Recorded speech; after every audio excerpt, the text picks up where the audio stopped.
राधे राधे, जय श्री कृष्ण। आप सभी का स्वागत है आपके अपने प्रिय चैनल पर। आज की वीडियो में हम जानेंगे भीष्म पंचक का महत्व। भीष्म पंचक का हिंदू धर्म में बड़ा ही महत्व है। पुराणों तथा हिंदू धर्म ग्रंथों में कार्तिक माह में भीष्म पंचक व्रत का विशेष महत्व कहा गया है। यह व्रत कार्तिक माह में शुक्ल पक्ष की एकादशी से आरंभ होता है तथा पूर्णिमा तक चलता है। भीष्म पंचक को पंचम भीखु के नाम से भी जाना जाता है। धर्म ग्रंथों में कार्तिक स्नान को बहुत महत्व दिया गया है, अतः कार्तिक स्नान करने वाले सभी लोग इस व्रत को करते हैं। भीष्म पितामह ने इस व्रत को किया था, इसलिए यह भीष्म पंचक नाम से प्रसिद्ध हुआ। कथा: महाभारत युद्ध के बाद पांडवों की जीत हो गई। तब श्री कृष्ण भगवान पांडवों को भीष्म पितामह के पास ले गए और उनसे अनुरोध किया कि वह पांडवों को ज्ञान प्रदान करे। सैया पर लेटे हुए सूर्य के उत्तरायण होने के प्रतीक्षा कर रहे भीष्म ने श्री कृष्ण जी के अनुरोध पर कृष्ण सहित पांडवों को राजधर्म, वरण धर्म एवं मोक्ष धर्म का ज्ञान दिया। भीष्म द्वारा ज्ञान देना का क्रम एकादशी से लेकर पूर्णिमा तिथि यानी 5 दिनों तक चलता रहा।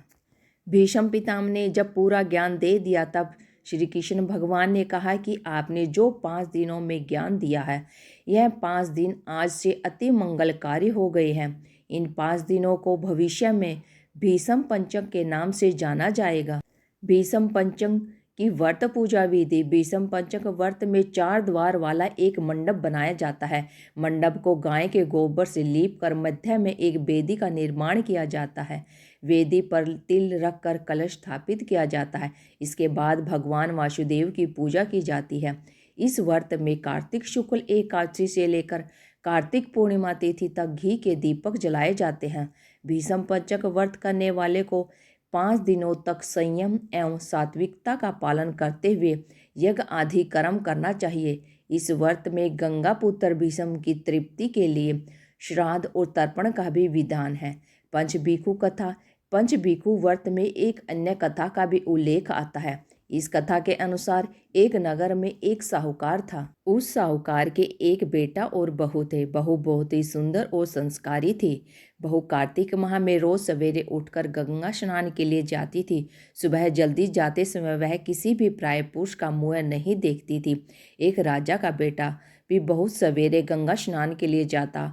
वह हैरान होता कि मैं इतनी जल्दी आता हूँ, फिर भी मुझसे पहले कोई स्नान करने आता है। वह मुझसे भी जल्दी उठकर नहा लेता है। कार्तिक माह के 5 दिन बचे थे कि एक दिन साहूकार की बहू तो स्नान करके वापस जा रही थी और उस समय राजा का बेटा स्नान के लिए आ रहा था। आवाज़ सुनकर वह जल्दी जल्दी जाने लगी, लेकिन जल्दबाजी में उसकी माला मोजड़ी छूट गई। राजा के बेटे ने उसकी माला और मोजड़ी उठा ली और सोचने लगा कि जिस औरत की यह माला मोजड़ी इतनी सुंदर है, वह स्त्री कितनी सुंदर होगी। उसने पूरे गांव में मुनादी करवा दी कि जिसकी यह माला मोजड़ी है वह 5 रात मेरे पास आएगी।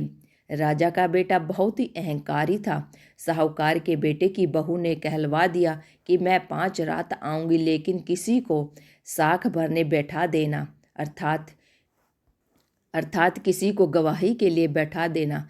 राजा के बेटे ने एक तोते को पिंजरे में बंद कर गंगा किनारे पेड़ पर टांग दिया। बहू सुबह के समय आई, पहली पौड़ी पर पैर रखा और बोली, हे कार्तिक के ठाकुर, राय दामोदर, पांचों पांडु, छठे नारायण, भीखम राजा, उस पापी को नींद आ जाए। राजा के बेटे को नींद आ गई। साहूकार के बेटे की बहू नहा धोकर चलने लगी तो तोते से बोली, सुआ सुआ तेरे गल डालूंगी हीरा, मेरी साख भरियो वीरा। सुआ बोला कि कोई वीर भी साख भरता है क्या? वह फिर बोला, सुआ सुआ सुबह तेरे पग डालूंगी नेवर, साख भरियो मेरे देवर। सुआ ने कहा, ठीक है भाभी, मैं तेरी साख रखूंगा। वह तो कहकर चली गई। राजा का बेटा हड़बड़ा कर उठा और सुआ से पूछा, सुआ सुआ वह आई थी? सुआ मीन्स तोता। कैसी थी? सुआ बोला, आभा किसी बिजली, होली किसी छल, केला किसी कामिनी, गुलाब का सा रंग। अगले दिन राजा के बेटे ने सोचा कि आज मैं अपनी उंगली में चीरा लगाऊंगा। जिससे मुझे नींद नहीं आएगी। अगले दिन राजकुमार उंगली चीर कर लेट गया। वह आई और भगवान से उसी तरह प्रार्थना करने लगी और राजकुमार को फिर नींद आ गई। वह स्नान कर फिर से वापस चली गई। सुबह राजकुमार ने तोते से फिर पूछा तो उसने वही सारी बातें दोहरा दी। अब राजकुमार बोला कि मैं आज रात में आंखों में मिर्ची डालकर बैठूंगा। रात में वह मिर्ची डालकर बैठ गया। बहू फिर आई और प्रार्थना की, जिससे उसे फिर से नींद आ गई। राजकुमार ने तोते से बहू के आने की बात पूछी। उसने फिर बता दी। राजकुमार अब फिर सोचने लगा कि आज मैं बिना बिस्तरे के बैठूंगा और रात को बिना बिस्तरे के बैठ गया। जब वह स्नान करने आई तो उसने फिर से भगवान से प्रार्थना की और राजकुमार को नींद आ गई।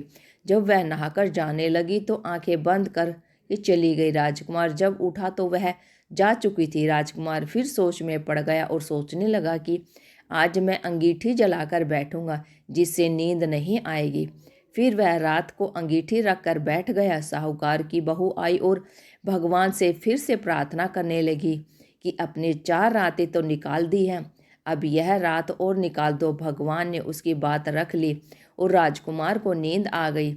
जब वह नहाकर जाने लगी तो तोते से बोली कि इस पापी को कह देना कि 5 रातें पूरी हो चुकी हैं, वह मेरे मोतियों की माला और मेरे घर भिजवा दे। सुबह राजकुमार की आंख खुली तो उसने तोते से पूछा कि क्या वह आई थी? तो तोते ने कहा, हाँ वह आई थी और उसने अपनी माला मंगवाई है। यह सुनकर राजकुमार सोचने लगा कि वह तो सच्ची थी, तभी तो भगवान ने भी उसका सत्य रखा। कुछ समय के बाद राजकुमार को कोढ़ हो गया।